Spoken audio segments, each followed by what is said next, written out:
Hey, what's up, guys? Vous écoutez Growing the Pack. Je suis votre animateur Julien Bournival, puis si vous êtes ici, c'est parce que vous avez compris une chose. Un autre niveau est possible. Un autre niveau de vie spirituelle, relationnelle, émotionnelle, financier. Un autre niveau est possible et c'est votre devoir d'essayer d'y accéder. Maintenant, vous pouvez continuer à blâmer votre boss, la lune, les étoiles si vous voulez, mais il n'y a rien qui va changer tant que vous déciderez pas de changer. Let's fucking get it! Hey, what's up, guys? Bienvenue à un nouvel épisode de Growing the Pack. Aujourd'hui, j'ai envie de vous conter une anecdote comme j'ai fait dans l'épisode 42. Mais avant d'embarquer dans l'anecdote, juste adresser un point pour les nouveaux éditeurs. Vous êtes en train d'écouter un podcast de développement personnel. Oui, je ne suis pas votre gourou de développement personnel habituel. Je suis un entrepreneur qui n'est pas là pour essayer de vous vendre des cours. J'ai juste appris des choses à la dure. Puis j'ai envie de vous partager ce que j'ai appris sur mon chemin en espérant que ça va vous permettre d'améliorer votre vie comme moi, ça m'a permis d'améliorer ma vie. Puis pourquoi je suis capable de claim ça haut et fort? C'est parce que les choses que j'ai apprises m'ont non seulement permis d'améliorer la qualité de ma vie, mais quand j'ai commencé à l'enseigner aux gens qui travaillent avec moi, la qualité de leur vie s'est améliorée aussi dans leur carrière, puis dans leur vie personnelle aussi. Donc, la raison pour laquelle je partage ça, c'est non seulement parce que j'ai envie de pouvoir partager ces choses-là, mais c'est aussi parce que je pense qu'on a un asti de problème de société où est-ce qu'au Québec, on nivelle la société vers le bas. Tout le monde est devenu des victimes, puis on a de plus en plus de gens qui sont pas prêts à prendre responsabilité pour leur vie, puis vu qu'ils sont pas capables de prendre responsabilité pour leur vie, mais ils sont pas capables d'accepter que des gens peuvent avoir du succès non plus. Fait que ce que j'essaye de faire avec ce podcast-là, c'est d'enseigner aux gens que si un kid qui, à 25 ans, était dans un poste de police, puis qui avait rien devant lui sauf des dettes, a été capable aujourd'hui d'avoir la vie qu'il a, mais n'importe qui, tabarnak, est capable de l'avoir. Puis je considère que si on aide plus de gens à win, ben éventuellement, on va avoir créé un monde meilleur. Parce qu'il n'y a rien de plus noble dans la vie que de fucking win. Fait que si vous considérez qu'on a un problème de société, ou est-ce qu'on nivelle la société vers le bas, si vous considérez que l'information que je vous partage dans le podcast, elle est pertinente et importante, je vous demande une chose. Prenez 2 minutes, puis allez partager ma page ou allez partager mon podcast, mais s'il vous plaît, tabarnak, spread the fucking message. Aidez-moi à partager la bonne parole de si tu décides de prendre responsabilité de ta vie, tabarnak, tu vas être capable de la changer. Puis de la développer à la hauteur de tes aspirations. Puis c'est ça l'essence de mon message, puis c'est ça l'essence de ma mission. Fait que si vous trouvez que c'est une mission qui est noble, puis vous avez envie d'y participer, ben welcome to my fucking pack, puis s'il vous plaît, partagez gratuitement l'information que je vais vous partager gratuitement, en espérant que ça va contribuer à la vie des gens, comme j'espère être capable de contribuer à la vôtre. Fait que, ceci étant dit, pour embarquer un peu dans le cœur de l'anecdote, la semaine dernière, j'ai reçu mon visa. Pour ceux qui me savent, dans le fond, pour ceux qui me suivent, ça fait 8 mois à peu près que je suis en Floride avec pour objectif de pouvoir commencer à opérer mon entreprise ici en Floride pour prendre l'expansion de mes opérations habituelles que j'ai au Québec. Puis, j'ai envie de vous conter un peu comment ça s'est passé parce que c'est le genre d'histoire qui va probablement vous éclairer non seulement sur ma démarche, mais principalement sur mon procédé mental. Puis je pense que ça peut en aider plus d'un. OK? Fait que tout ça a commencé en janvier 2020 quand j'ai décidé. En janvier 2021, excusez-moi, quand j'ai décidé de partir dans le sud. OK? 2020, sincèrement, a été une tabarnak d'année. OK? Mais malgré une année stressante, ça a quand même été une bonne année. Dans le sens que on a survécu à la COVID, on a fait toutes sortes de pivots qui nous ont permis de maintenir nos opérations. Mais pendant ce temps-là, il y a beaucoup de nos compétiteurs qui ont crashé. Fait que même si ça a été une année difficile à cause de la COVID, ben ça s'est retrouvé à être quand même une bonne année pour notre entreprise. Puis à travers ça, j'ai quand même eu la chance de bâtir ma maison de rêve à l'époque sur le bord du fleuve à Québec. C'est une maison que ça faisait des années que je visualisais, une maison que ça faisait des années que j'avais envie de construire. Puis cette maison-là, en passant, a non seulement été une réussite visuelle, parce qu'elle était magnifique, puis elle est encore magnifique, en fait, mais ça a été aussi une réussite financière. Mais en janvier, à ce moment-là, moi, j'avais besoin de vacances, parce que l'année avait quand même été tough. Fait que je suis parti avec Vicky, puis un couple d'amis au Mexique. Puis, à peine arrivé au Mexique, ben, on a commencé à entendre les rumeurs que ça prenait un test pour revenir. Puis non seulement il fallait que tu te fasses tester avant d'embarquer dans l'avion, mais il fallait que tu te fasses tester une fois que tu allais arriver à l'aéroport. Puis rendu là, c'était testé positif, il fallait qu'ils te mettent dans un centre d'isolation. Puis sincèrement, non seulement tout ça, ça me tentait vraiment pas, mais j'anticipais déjà que on n'avait pas fini avec cette esti de power grab-là du gouvernement qui a commencé en 2020.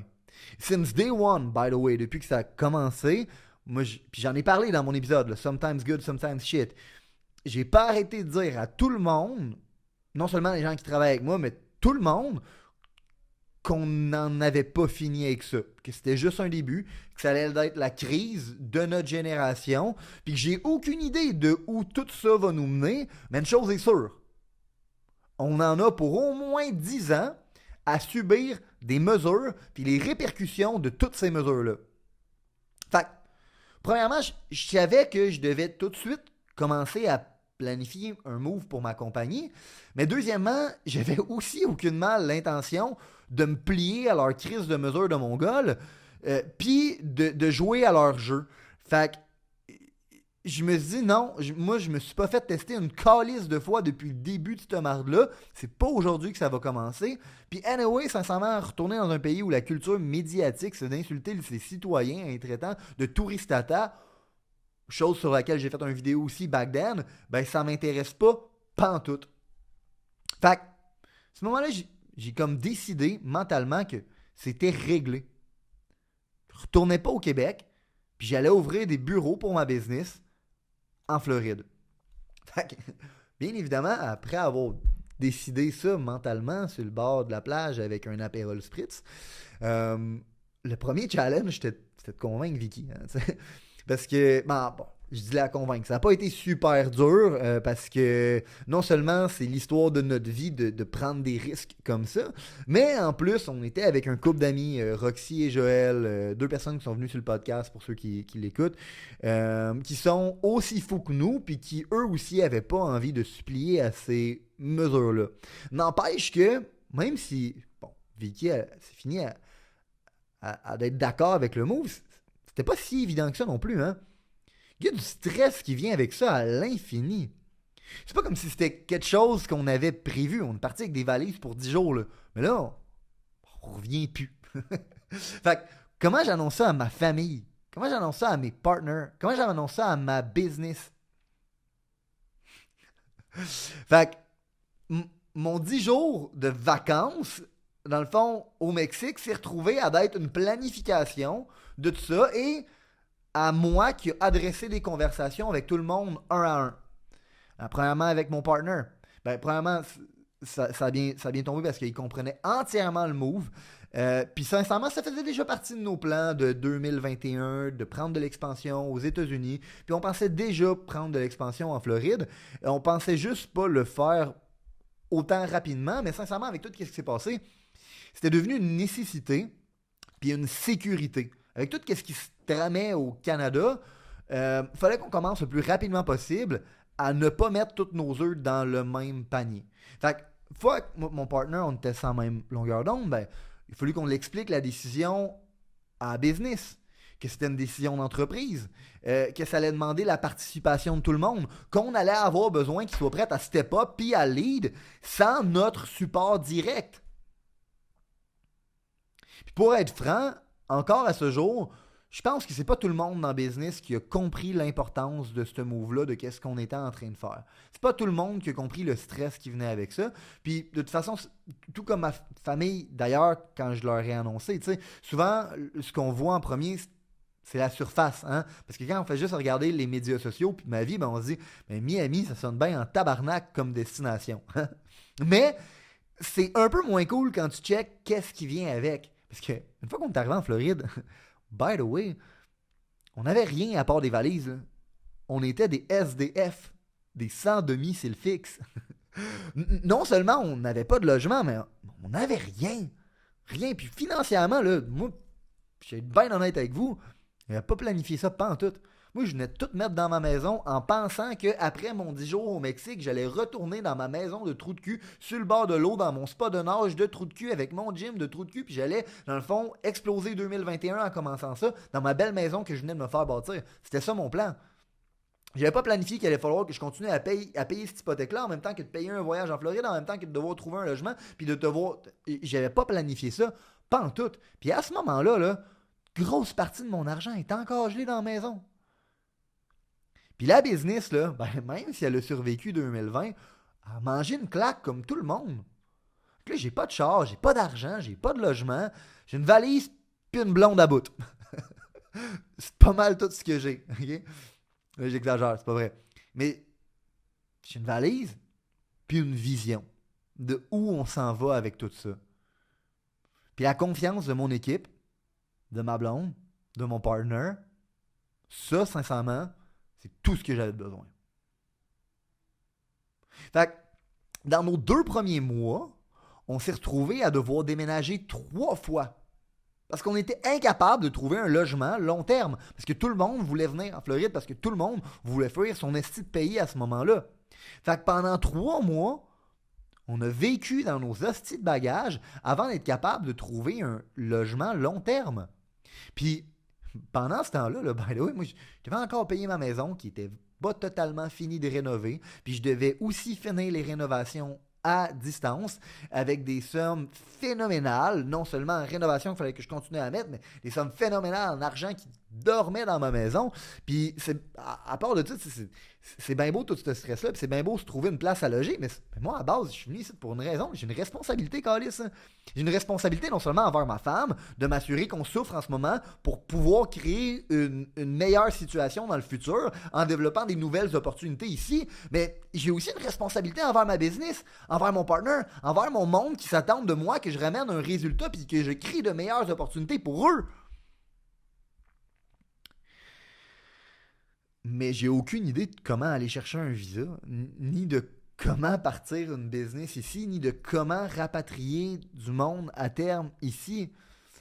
Puis, je sais qu'on va faire une business comme celle qu'on a au Québec, puis que ça prend des licences de construction comme au Québec, mais c'est moi qui dois y passer. En gros, je sais rien, je sais absolument rien. Je sais une chose, je sais comment trouver mon chemin.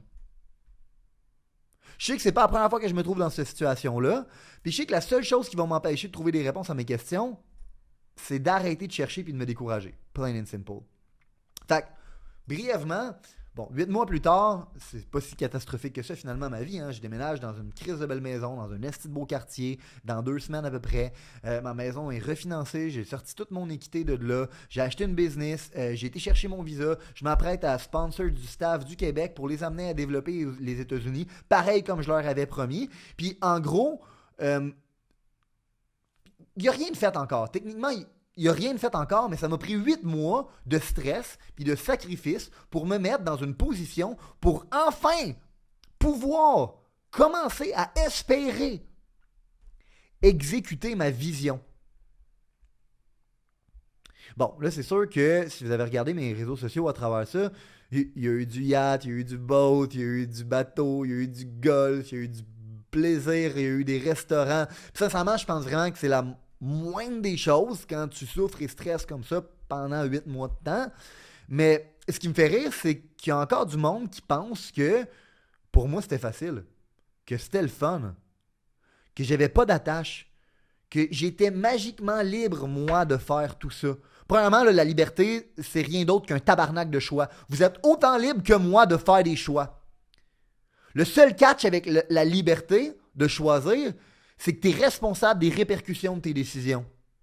Puis dans mon cas, by the way, mes décisions ont un impact sur beaucoup plus de gens que juste moi. Beaucoup plus de gens que vous pouvez l'imaginer. Puis je vous jure que si vous ne pouvez pas supporter ce poids-là, c'est lourd en tabarnak à traîner. Fait que la conclusion pour laquelle je vous compte tout ça, c'est simple. C'est que chaque chose que j'ai faite de significatif dans ma vie, chaque chose qui m'a mis dans une position de force, chaque fois que j'ai été capable de grandir, chaque chose qui m'a donné un edge, c'est des choses qui ont été inconfortables, puis qui ont eu à quelque part un peu des éléments de l'histoire que je viens de vous conter.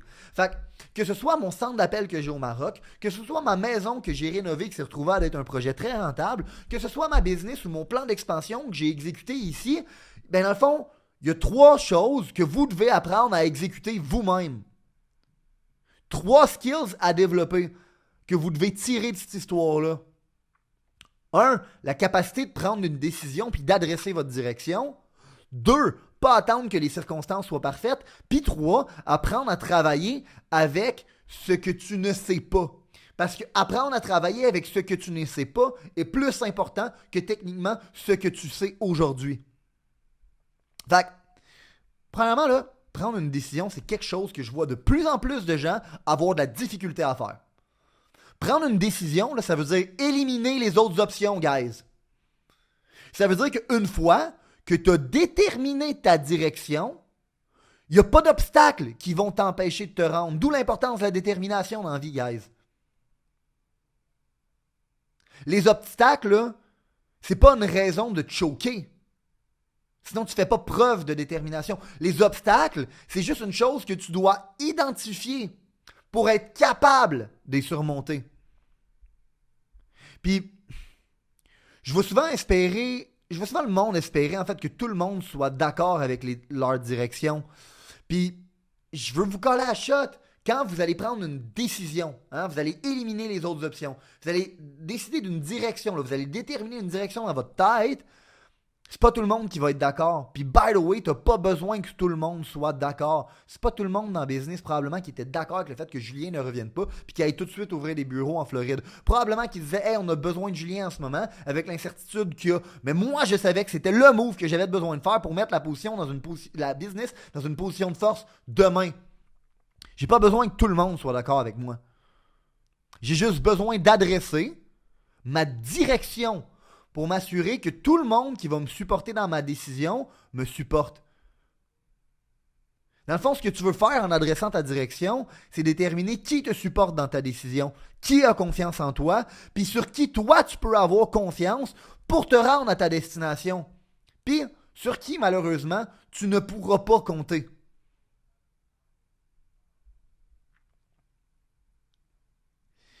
La réalité, c'est que non seulement la plupart des gens ont de la difficulté à prendre une décision, à éliminer les options, puis à déterminer une direction, puis à l'adresser, mais une fois qu'il est pris, les gens ils attendent que les circonstances soient parfaites pour décoller. Guys, les circonstances ne seront jamais parfaites. Jamais. Comme dans jamais, tabarnak. Si tu attends que les circonstances soient parfaites, tu vas crever avant de te lancer, man.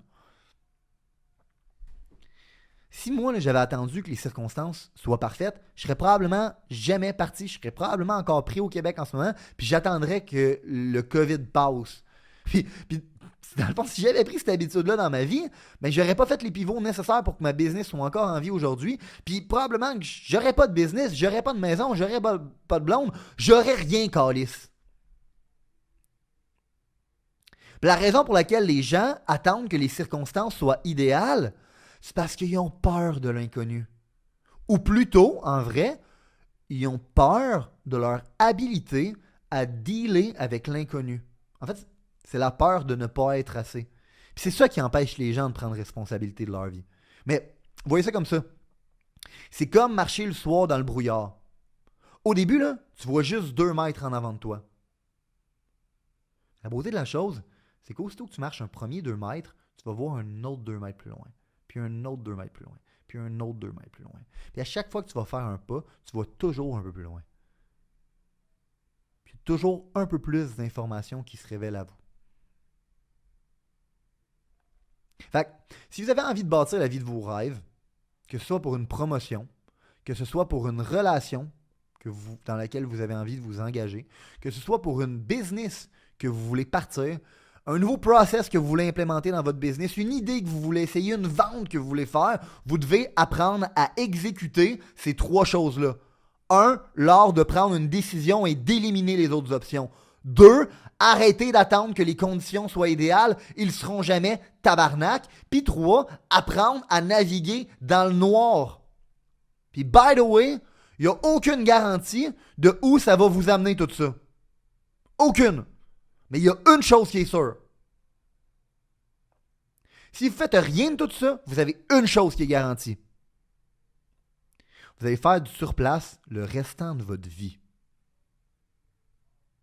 Puis vous allez regarder du monde comme moi, puis mon équipe, au loin, puis vous allez vous demander comment ce monde-là ont fait. ou pire encore, vous allez penser que miraculeusement, là, on l'a eu plus facile que vous. Que nous, on avait plus de liberté que vous pour faire ces choix-là. Qu'on l'a dit tantôt, la liberté, c'est avec une liberté de choix. Vous avez la même liberté de choisir que moi. Vous avez pensé qu'on avait moins de responsabilités que vous. Que nous, on est nés sous une meilleure étoile que vous. Alors que sincèrement, là, la seule chose qui vous empêche d'accomplir votre vie de rêve, c'est vous. Vous puis votre peur de prendre une décision, vous puis votre peur de faire face aux intempéries, vous puis votre peur de naviguer dans le noir.